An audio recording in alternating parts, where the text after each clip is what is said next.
Good afternoon and welcome to the Pirates Fan Forum here on DK Pittsburgh Sports Podcasting Network. I'm your host, Gary Morgan. With me, as always, is my good friend Jim Stamm. How you holding up, brother? I'm doing all right, Gary. It's nice to have someone new on this week. We got to meet him recently, and this is going to be good, I think. Well, we got to meet him in person anyway. Yeah. Perfect segue, right? It's my great pleasure to say we have our friend Adam Yarkovsky, forever from here on out referred to as Yark on the show today. Much easier. That's it. It's going to be Yark. You probably know him as Yark. I mean, he's kinfolk.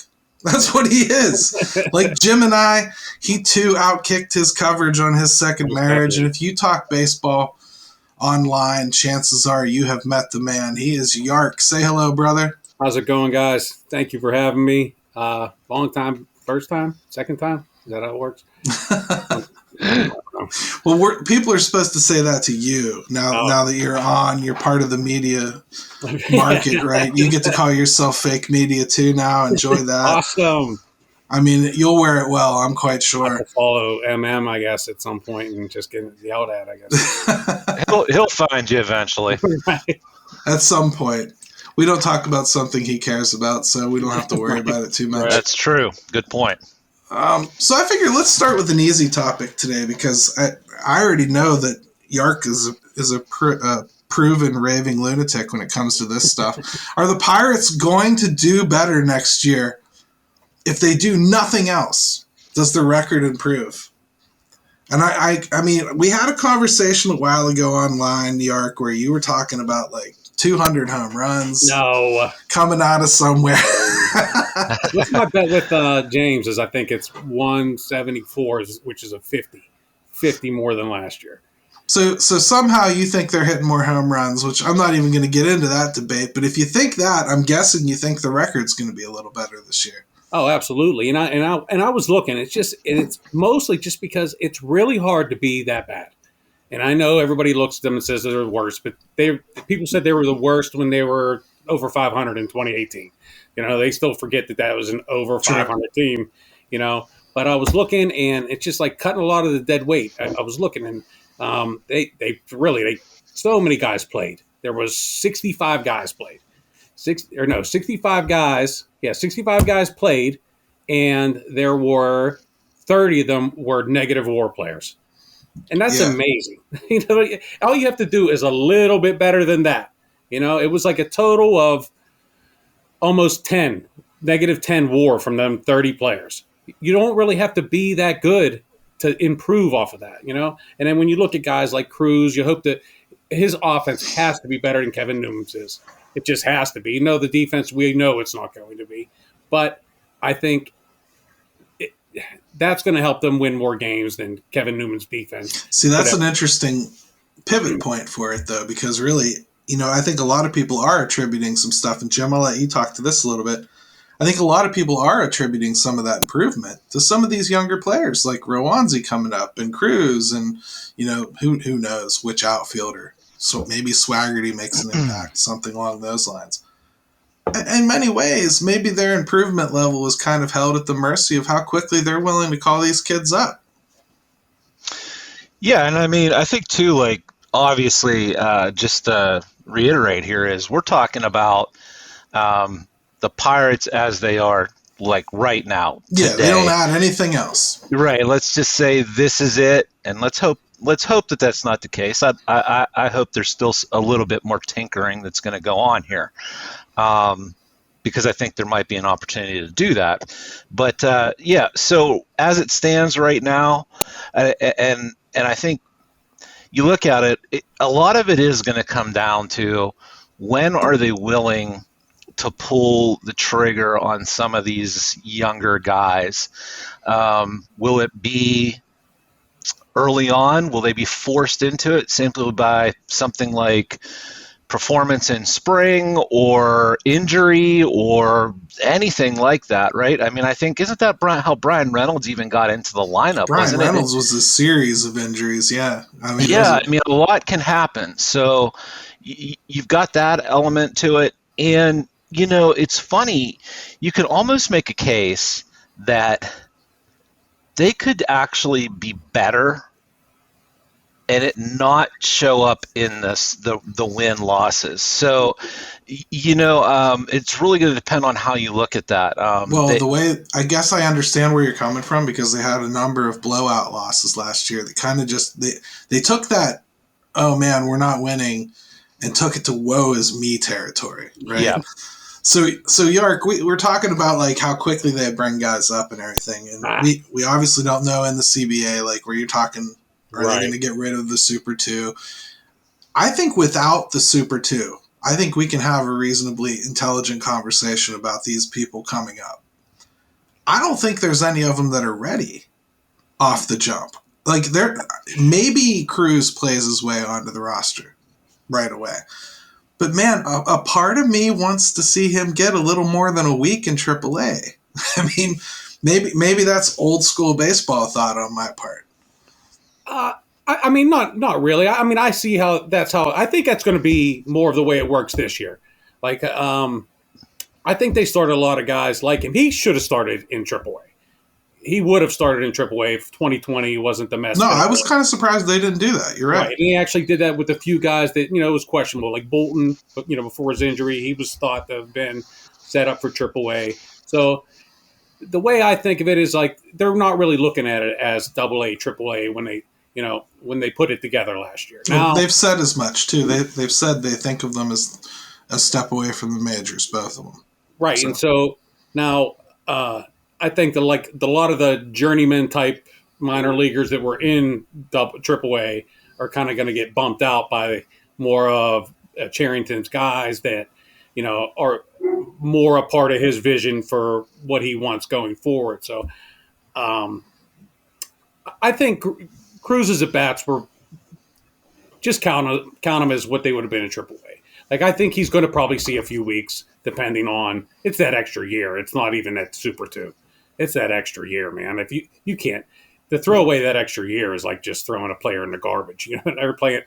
One full season of prime player in the garbage. So you have to do that. And Chris. Yeah, Bryant, again, we could go down the rabbit hole with the league rules and everything. But Jim, I think what I'm trying to get at here is more. Let's take all that noise out of it.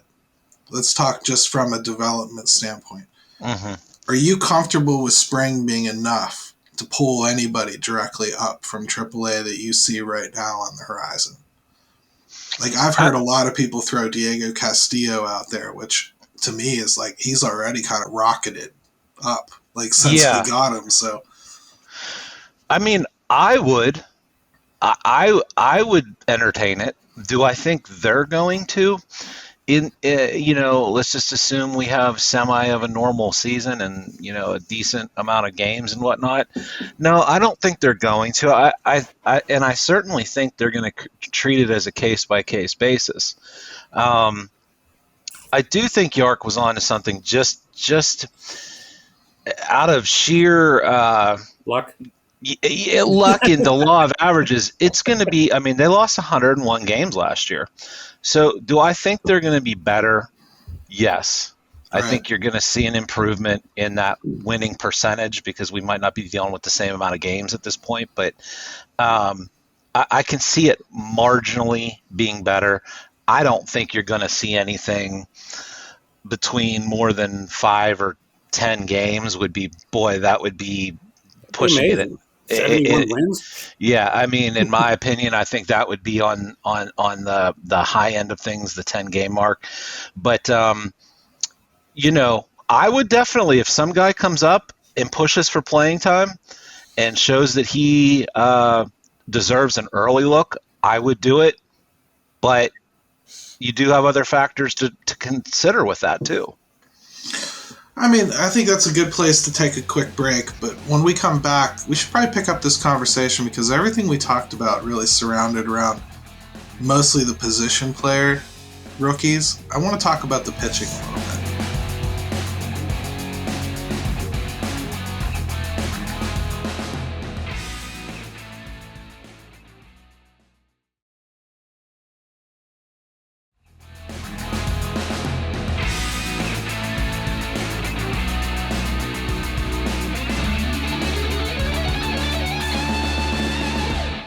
All right, and we are back to the Pirates Fan Forum here on DK Pittsburgh Sports. We got our buddy Yark with us, and Jim, as always. We're ready to continue our conversation a little bit about, basically, do we see some improvement in this roster already, even without the Pirates making any more moves? And yes, of course, all of you out there saying that baseball is in a standstill, we're aware. We're just pretending it's not right now because we just want to talk baseball. We spent a lot of time talking about the position players, and I think something we need to touch on is the mound, because the outlook, I think, when you look at the mound right now, what they have even in the rotation and potentially moving into the bullpen from that rotation, to me looks like a stronger crop than what they had last year. And Jim, I don't know if you remember last year, really. We weren't really recording this yet, so I don't know how in-depth you were, like, going into spring of 2021. Unfortunately, I was, but go on.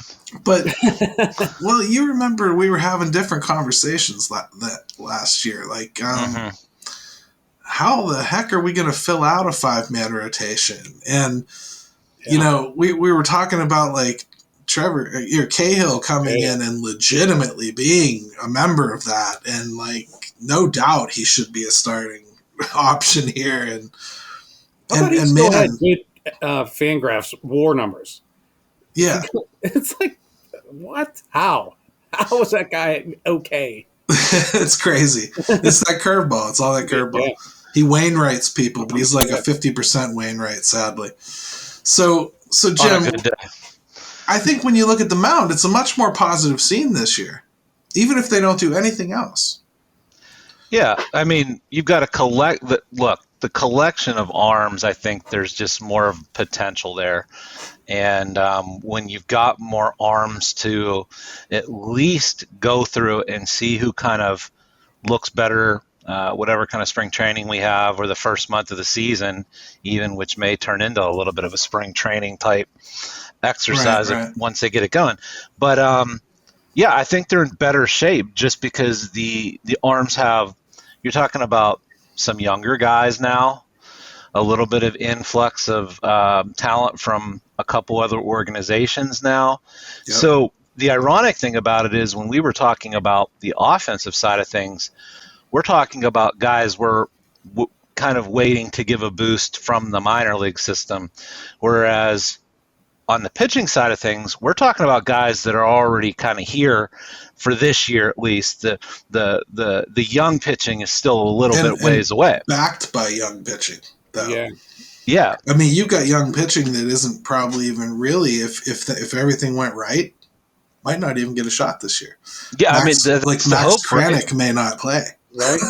That's really, I mean, that's at least my hope is that they're not forced into doing some of those things or feel that they have to rush someone.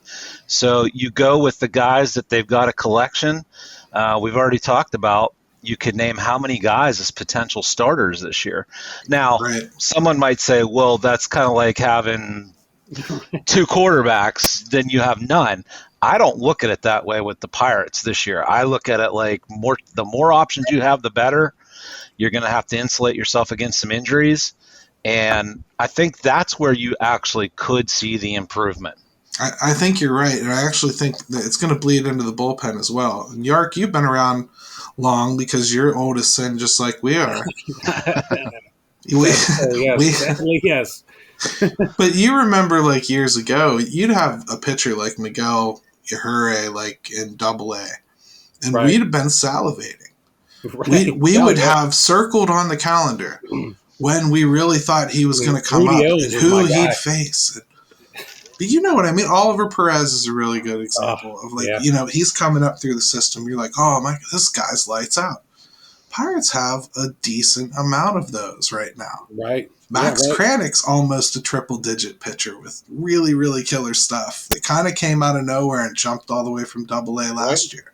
Yeah, you got that 40-man spot and then opened some eyes. And you just opened some eyes with that. And then, so they've got some interesting pieces there. Mitch Keller's a project still. I'm not sitting here saying, like, that he's absolutely going to crush it next year or anything, but he's certainly still got the talent. Right.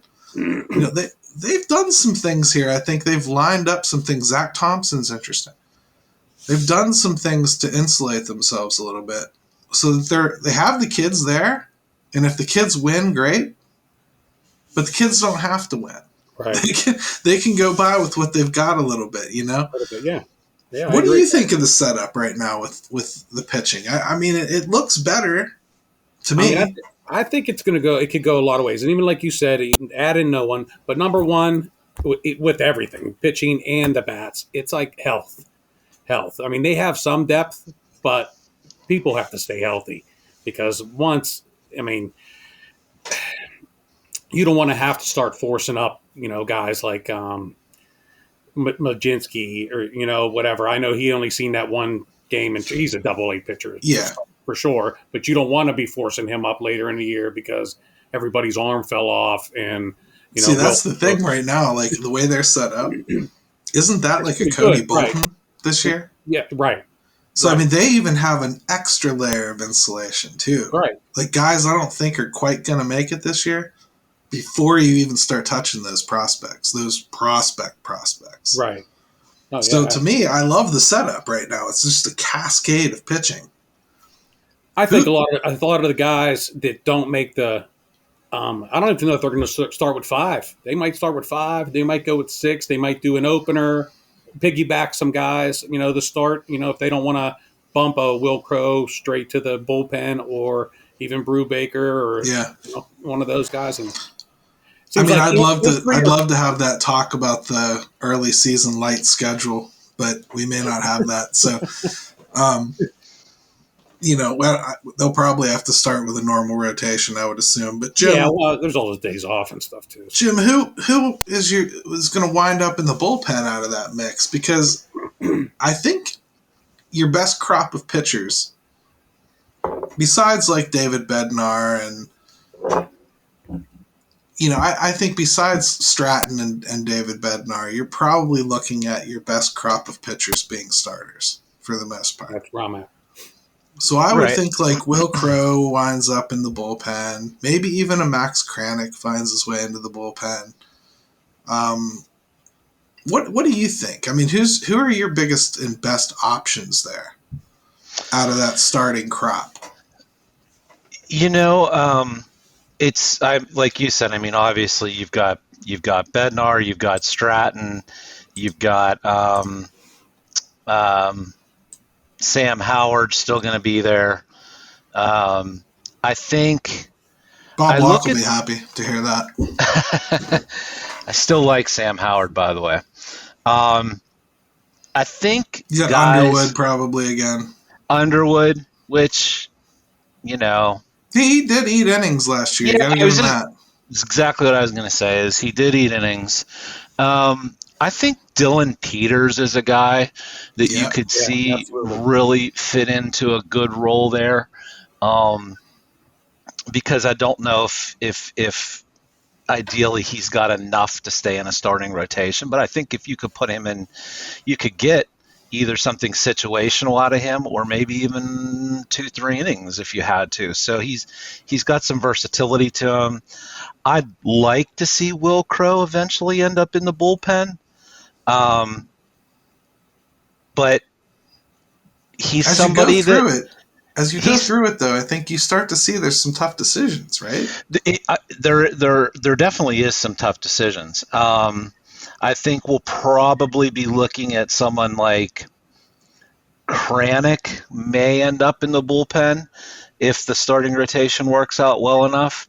But yeah, I mean, a lot of it depends on too. Is Roanzi in the picture right away? I don't know. Probably, I don't know if he is. Probably not. But I mean, you got Blake Cederland's going to be working his way back in this year. That's at right. Some point, and I don't put much stock in the starting thing, no matter what he wants. No, me either. Pretty sure he's already made bullpen guy. But even somebody like Nicholas that they just got from the Marlins. A lot of scouts have him profiling more as a reliever than a starter. Well, that could really accelerate his timeline too. If they find out he's a bullpen guy, he could be there next year. Right. Definitely. With his stuff. So you've got a really nice mix, and I don't think we should give up on Mears yet either. That kid can throw 100 miles an hour too. Some Mears.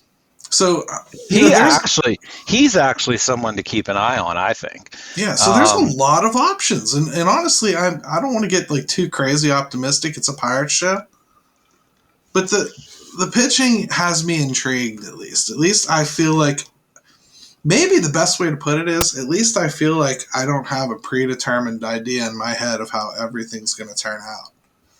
I actually think there's enough potential there that I see room for improvement, and I think the basement is a lot higher than it's been.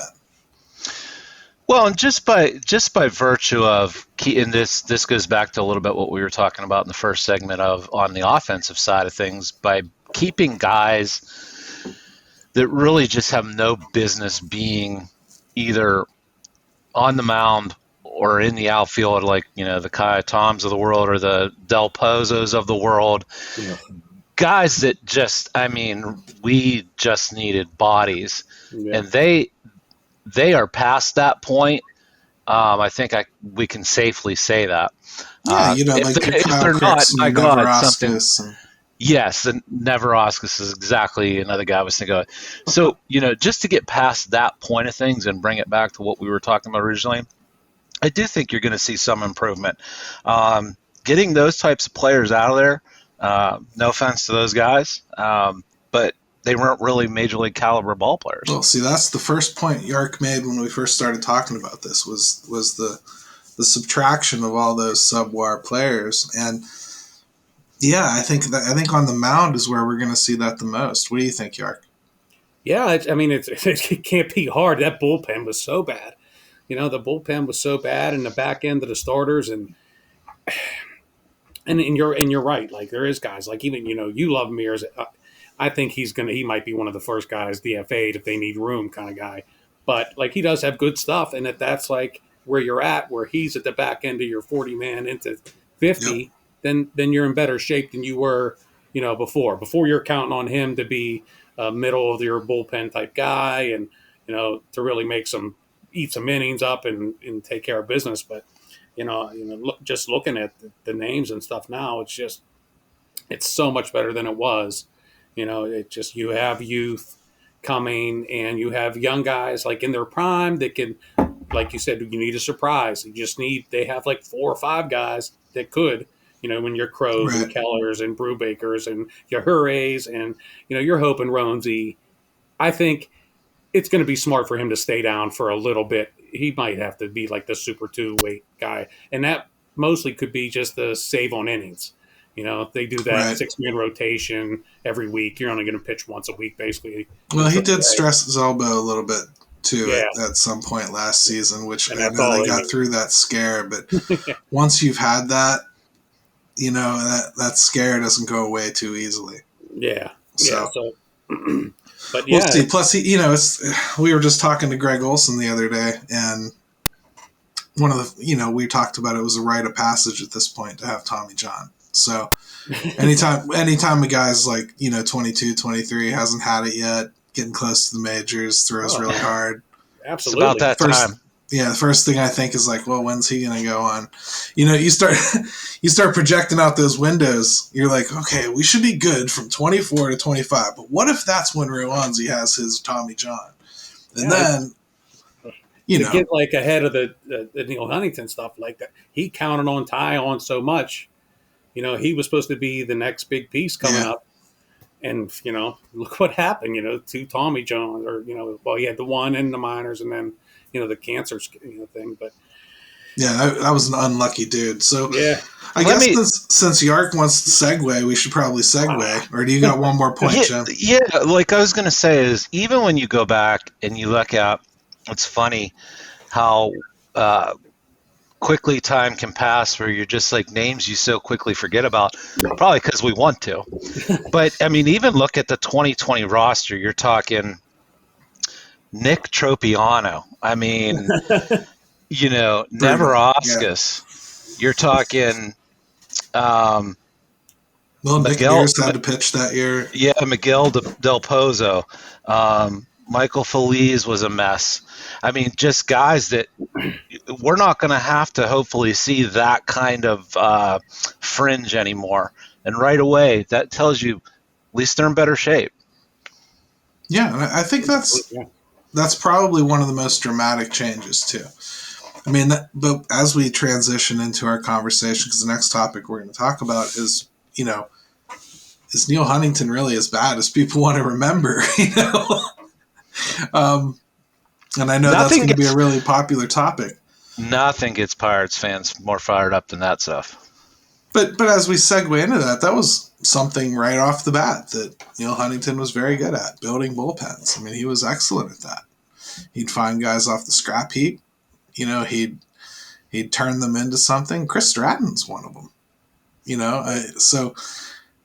Richard Rodriguez was one of them. And they may not ever work out for another team. They may not ultimately be a good trade piece. They may not even be good for more than like 2-3 years, but somehow, some way, they came in here and did a good job for a while. So I guess what makes me think about this is I see a lot of Ben Cherington can do no wrong out there. And then I see a lot of Neil Huntington destroyed everything and left it a barren wasteland. I think a lot of people are kind of practicing a little bit of revisionist history on that. So I thought this is a good group of people to get together. We tend to try to stay pretty reasonable about our thoughts.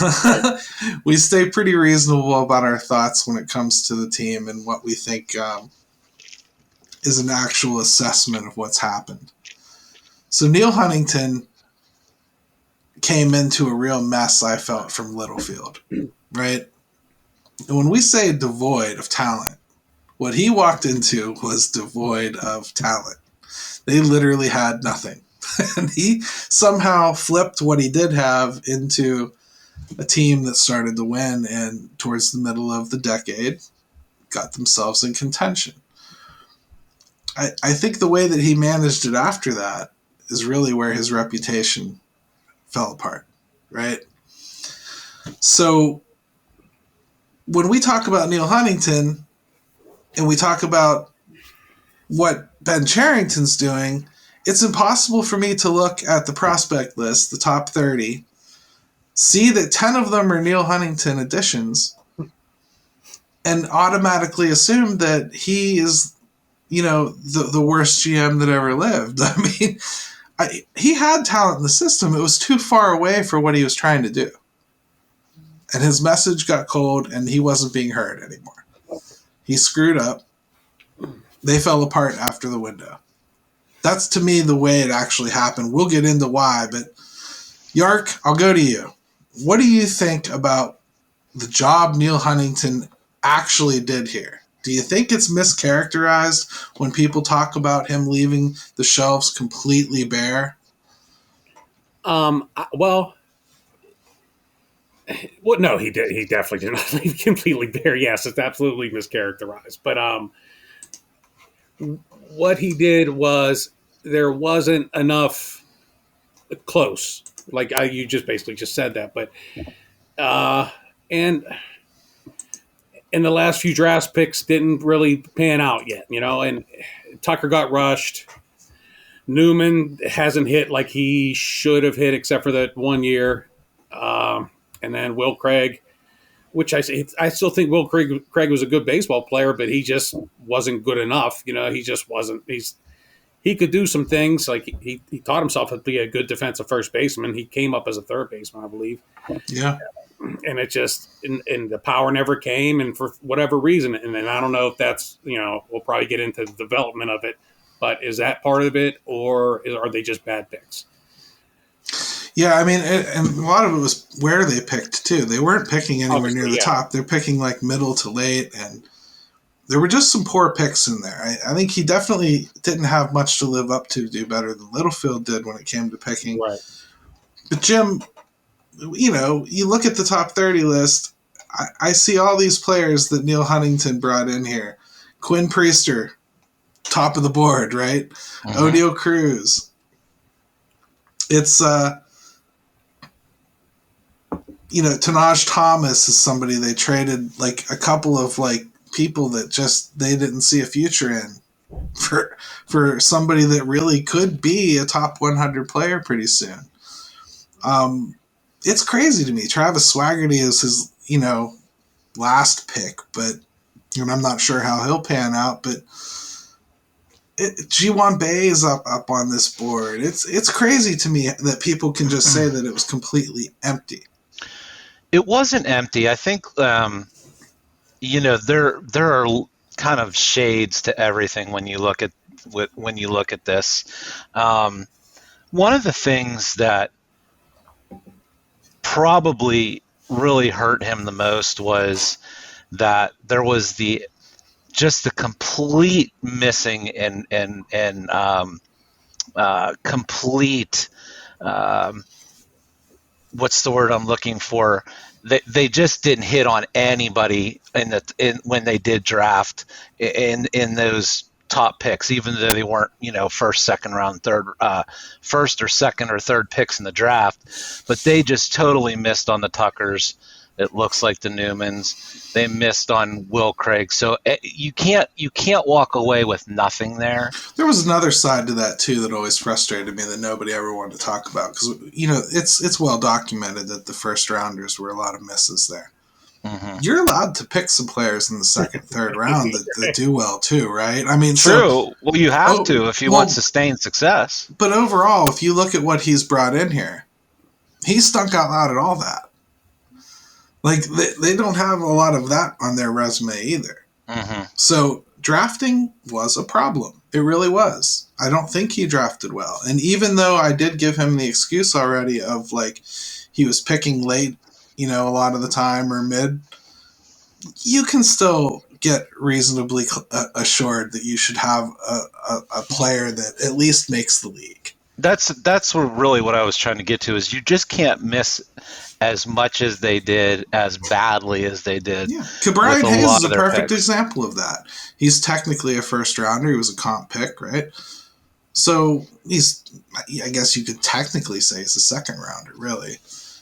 So they did okay there. I mean, but I don't see a lot of that in a lot of their picks. Cal Mitchell's somewhere in that mix, they went and got a little bit extra for him, and Matthew Frazier was a third rounder, I think. It was like Glasnow was a little later. Holmes was a little later.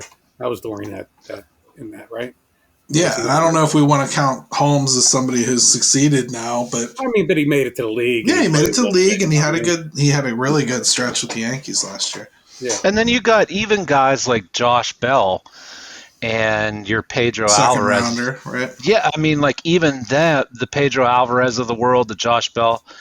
Even that was a really mixed bag when it comes down to it. Is like, yes, there was some ability. They got something out of them, but it wasn't sustained, and it certainly, it just, even those are the ones that you're looking at and saying, well, okay, boy, you would have hoped they could have done just a little bit better even there. I mean, if it's Buster Posey instead of Pedro Alvarez, where we at? Yeah. I mean, considering that the Pirates would have kept Buster Posey for like maximum of like 7 seasons. Whatever. Not have drafted Tony Sanchez. Maybe drafted Zach Wheeler to get a few picks later. Oh, yeah. But that's a game. That's a game I hate playing. That's because it's crazy. Well, and we're talking about, Huntington had the benefit of McCutchen being in the system. Walker. Marte was, correct? Yeah, so you're going to say his cupboard wasn't bare either. Well, I'm just saying that, like, when you're talking about high impact guys, and I go back to that a lot. I don't think he did a really good job of, look, they're not easy to find, but you got to start replenishing the high impact guys or have more on the way. That just never came. If the Brian Reynolds thing doesn't happen by trade, ironically because of McCutchen, that bailed him out a little bit on that end too, just by virtue of getting a little bit lucky. Maybe, or O'Neal Cruz and Quinn Priester turn into that. Could be, but we don't know yet. So that's I'm only going on so far on what we have. No, I completely get it. It's just when you look at it, I guess, like, to me, it's maybe a little overblown that there wasn't anything there. I think the end of his story, it really comes down to one horrific trade, really bad development, and subpar drafting. I really think. There was a lot of bad luck. Vasquez, See, some of it's bad luck. Stone. Yeah, I get you. You know what I mean? If you get two decent players for Vasquez in trade before all that ugliness happens, that's one of those guys from the Dodgers. And then Gong, if he doesn't do all his blow his knee out, then go for a little drive here and there. To me, Vasquez, that was a big mistake. I was really pushing for whatever the best deal you could get. I think you take it. But, that's neither here nor there now. He didn't pull the trigger, and, then disaster happened. So, right. I mean, then again, I think that was a lot of his downfall. And we should probably take a break here, because if I go ahead and give away what his real downfall is right now, there won't be any reason to come back from the break. So let's take a quick break.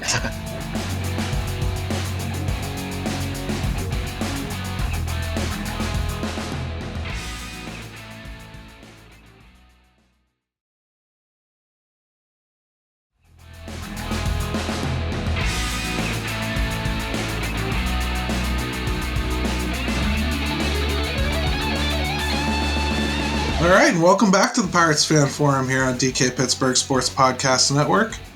We're going to finish up talking here about Neil Huntington's tenure and basically just how devoid he left the place of talent. Did he bother sweeping before he put the apartment back on the market? That's what we're trying to get to, really. I think his major downfall was not admitting it was over when it was over. To me, trading Kutch should have been it.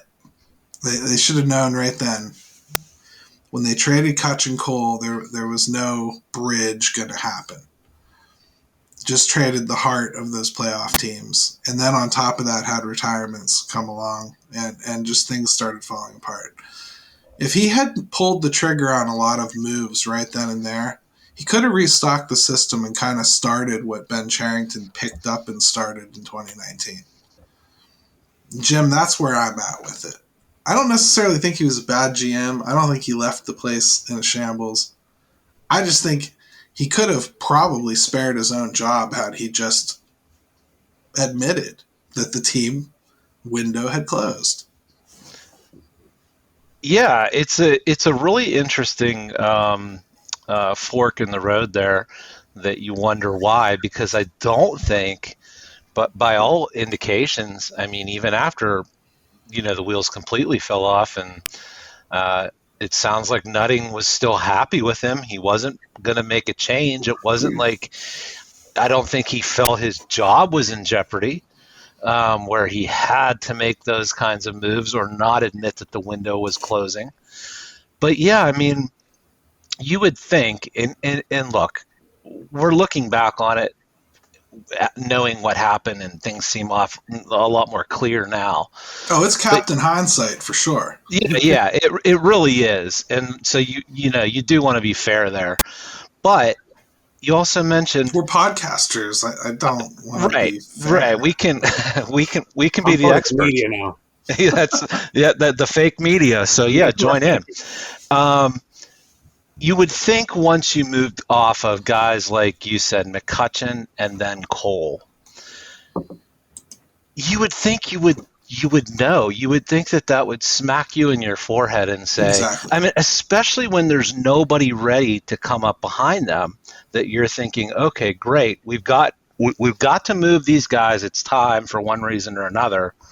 And if you had the next one of each coming up, then you could say, okay, well, we can still probably go and not miss a beat, or hey, at least it's worth a shot, because it's worth a shot. You've got an O'Neal Cruz coming, and you've got a Quinn Priester coming. Okay, yeah, but my question would be, who did they think was coming at that point? Yeah, I think that's answerable by the Chris Archer deal. Nobody, right? They didn't think they had anybody coming. I don't know if I don't know. Did he let outside pressure get to him that he felt the need to make a move? I know that's been speculated or worse, inside pressure. Yeah, I think even Greg Brown mentioned that he might have gotten a little bit caught up in that at the time, which was just feeling like the need to make a move.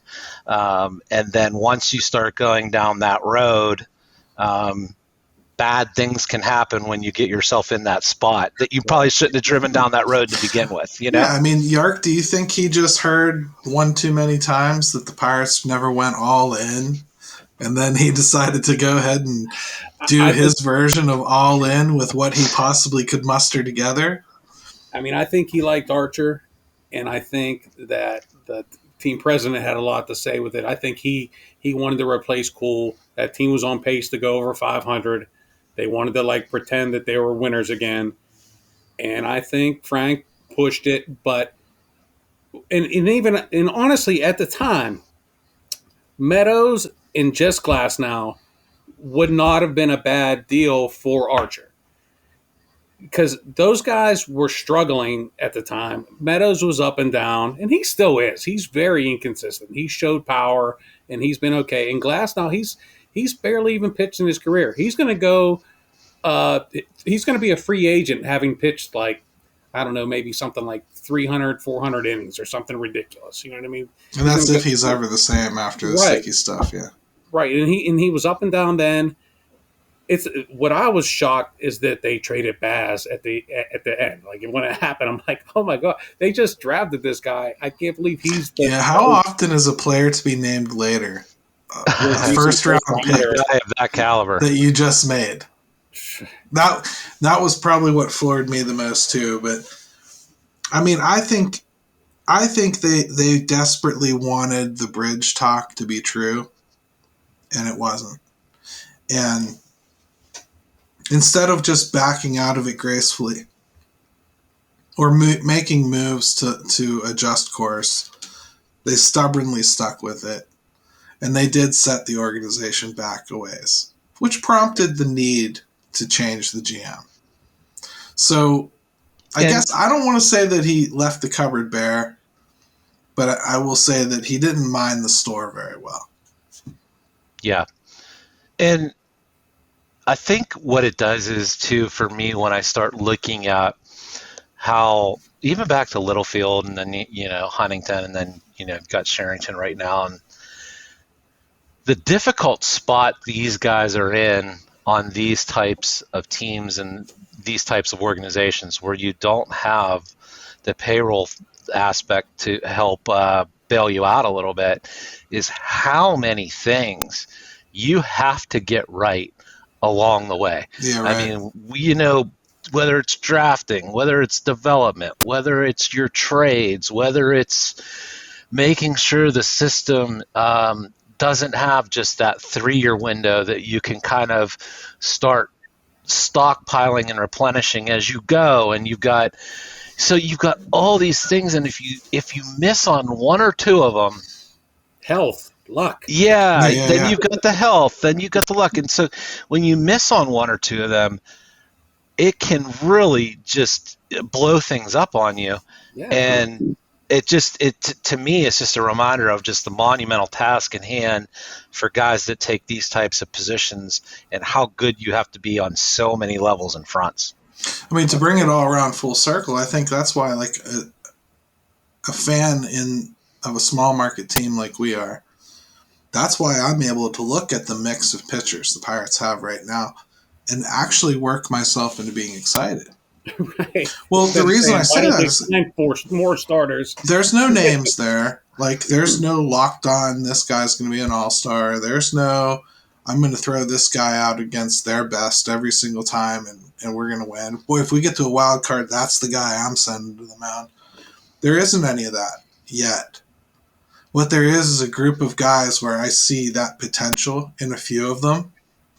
And if all of that were to somehow hit at once, or at least 3 of them hit at once out of that big group that I'm talking about, all of a sudden you've got a pretty formidable rotation. Right. And that's how a team like this has to think. You can't go into it thinking, I've got these 5 guys. are my starters. That's not good enough for a team like this because you can't go buy one when one of them comes up lame. In fact, how about Neil Huntington? We talk about his bullpen, but that whole 2012 through even 2016, that was acquired. That whole rotation was acquired. It was Locke and Morton and Liriano and AJ Burnett, and they were all they basically, he tried real hard bringing in Ollendorf and all those guys and Carsons and all those guys and hoping one of them guys would hit, and they didn't. And then he went and acquired that whole staff. He drafted Cole, but he acquired that whole staff for that whole run, and out of nothing, he got it out of nothing. He let Paul Mulholland walk, and that was his probably best pitcher he had. Zach Duke walked, or I can't remember if he traded him for nothing or whatever.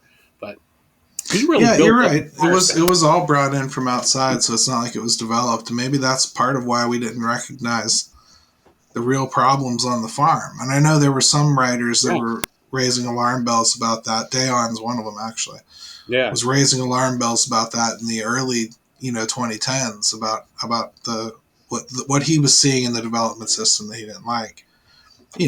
I was just a dumb kid. I didn't really think about it much. Well, I was on the PG comment thing or whatever. I forget what it's called, that I was on there. That's I've been hearing all the complaining and crying about ownership and stuff forever. But now you look at it though with clear glasses and you see everything. It's a lot easier to understand where these things fell apart and why they fell apart. And I wish it was as simple as just Bob Nutting. If anything, I like to blame him for not stepping in to stop something as stupid as that Archer trade. Yeah, isn't that the takeaway a little bit? Is that Nutting is almost patient and loyal to a fault sometimes when it comes to making moves. Certainly, he's cheap and has the the PR acumen of a I will die believing that if and I'm not going to say this wouldn't have happened without Dejan, but if he or somebody did not start some kind of a campaign basically saying enough's enough, firm believer he doesn't fire them. Yeah, he didn't want to. No, he did not want to. It was so weird how it happened. It was. They basically came out and said everything was good, and they weren't going to do anything, and then a week later everything was completely different. So even that doesn't happen if they didn't try to scapegoat Searage and Hurdle. Yeah, right. If they didn't try to put everything on them, they caused it by fire. That was what set everything in motion. That's what set everybody off. That was where okay, accountability is cool, Bob, but you pointed in the wrong direction. You got to take care of this. And by the way, you let it happen and you watched it happen.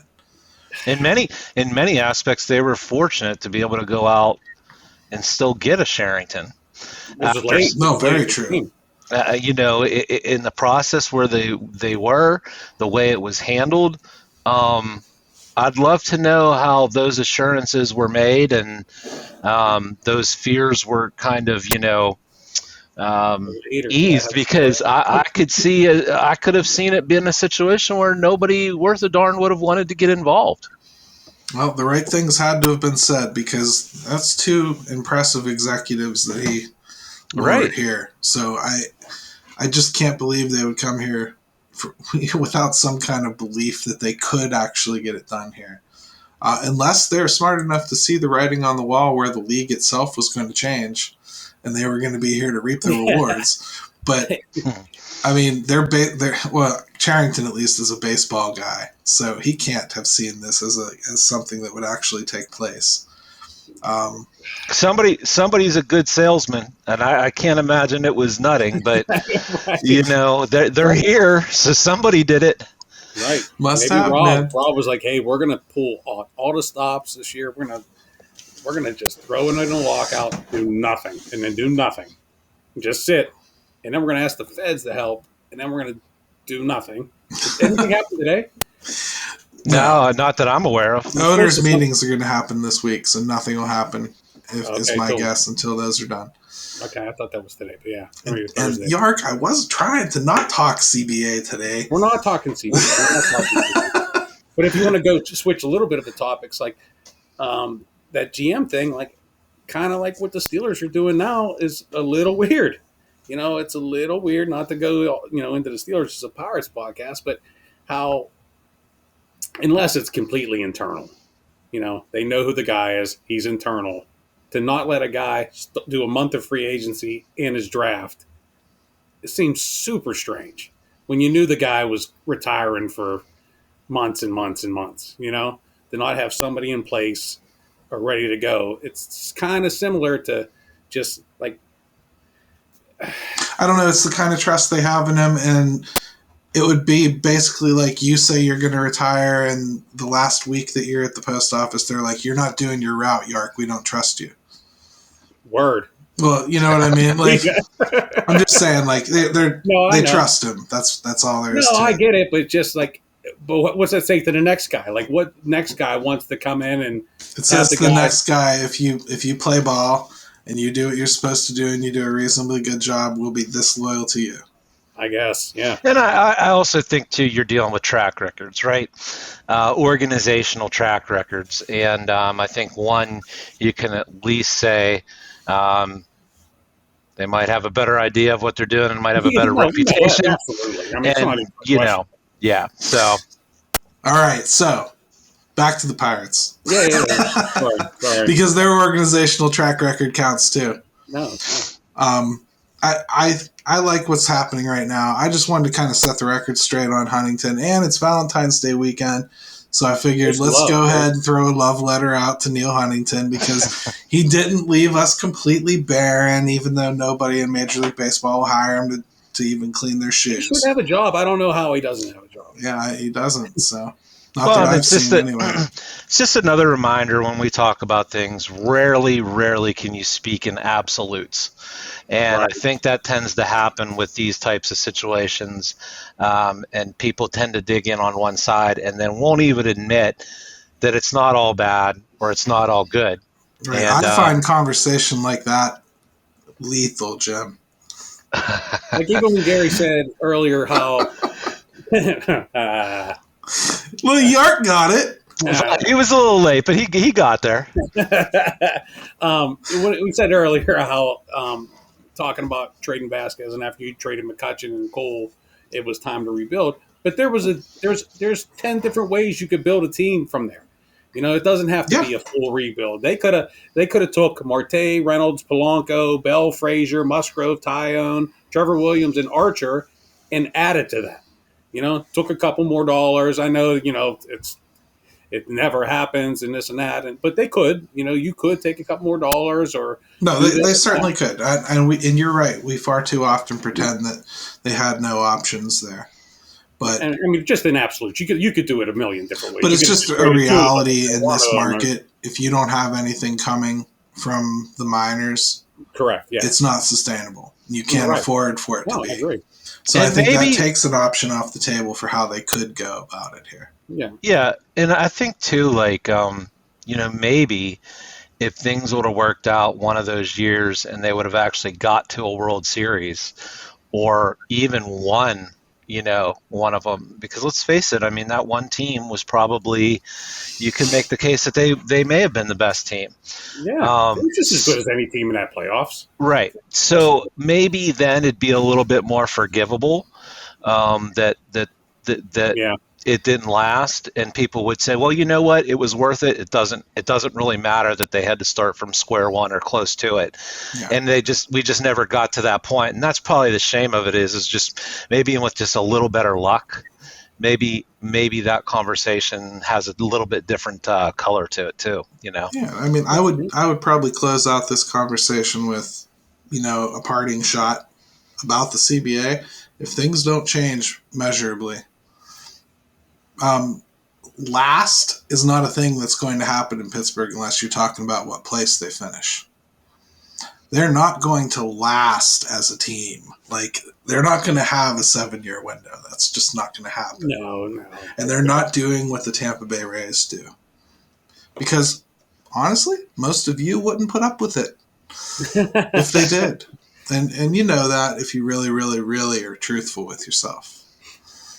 So, it is what it is. Let's hope for change. And I'm going to wrap it up this week. That was a good conversation. Yark, really, really happy you joined us. Finally. Yeah, it was great, man. I really appreciate it. You guys do a great show. I wish you guys all the luck, much success. You're doing a great job. And I mean, the fans around here need it. It's a great outlet. I'll be in touch with you guys, every day, basically. So whether we like it or not. Yeah, I mean, yes, of course. All right. Well, and you let us know when you're ready to come back on. We'll do it again. Anytime. Just ask, and I'll try to square away one day that she'll let me do. Yeah, we'll just ask, and then he'll ask his boss. He'll get permission. Yeah, I'm probably in big trouble one day. He'll try to make sure one of his kids doesn't break a limb, and then he'll be good. Promises. So, how do people get a hold of you, Jim? Yeah, Twitter all the time. You know me, Mr. Pittsburgh. So it's for the city _412 or at Jim Stamm 22. And man, I just want to say thank you to everybody that tunes in and listens, because we continue to grow. We continue to push ourselves and try to bring good content to the Pittsburgh Pirates fans and the city in general. So thank you again, and thanks, Yark, for coming on. No problem, guys. My pleasure. Absolutely.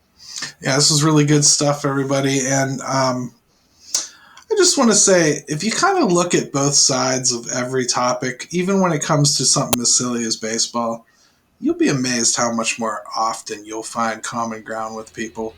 That's really what this show's about. Yeah. You're talking absolutes, you're going to hit roadblocks all the time. Don't do that. Have a conversation and be open to it. I mean, I'm sure I'm going to throw it to Ben, who's going to close the show out. Yes, your butt.